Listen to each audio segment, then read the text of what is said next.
যে গত 10 বছরে খুনি হাসিনা সরকার দেশের 15 লক্ষ কোটি টাকা বাইরে পাচার করেছে, সমস্ত ব্যাংকগুলোকে খালি করে দিয়েছে। গতকালকে দেখলাম, গত পরশু দেখলাম আমাদের ছাত্র ছাত্রী সন্তানেরা গাড়ি চেক করছে, সেখানে হাজার হাজার কোটি টাকার চেক, নগদ টাকা পাওয়া যাচ্ছে। ওই চোরের দল এগুলো পাচার করবার চেষ্টা করছে, পারে নাই। সরকার গঠিত হয়েছে ডক্টর মোহাম্মদ ইউনূসের নেতৃত্বে। আগামী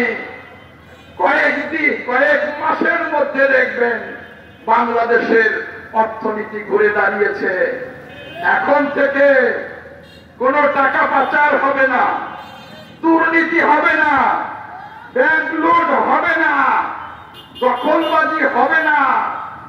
বাজারে গেলে মানুষ অস্থির হয়ে যেত, 10 টাকার জিনিস 50 টাকা, 100 টাকা। কারণ রাস্তায় রাস্তায় চাঁদাবাজি, 10 টাকার জিনিস 100 টাকায় বিক্রি হতো। বাজার ঠিক হয়ে যাবে, আমার গরিব মানুষদের, মধ্যবিত্ত মানুষদের কেনার আওতায় চলে আসবে।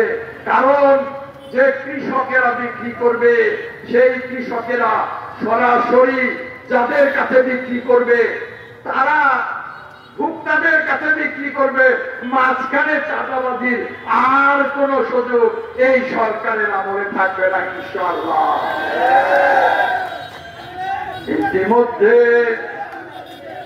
শুরু হয়ে গেছে, বাজার কমতে শুরু হয়ে গেছে। ইতিমধ্যে মানুষের মধ্যে স্বস্তি এসেছে।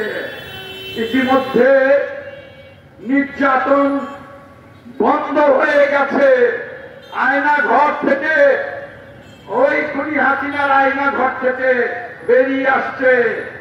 ওই বিশ্ববিদ্যালয়গুলোতে ছাত্রদেরকে পড়াশোনা করতে দিত না, টর্চার থেকে টর্চার করত।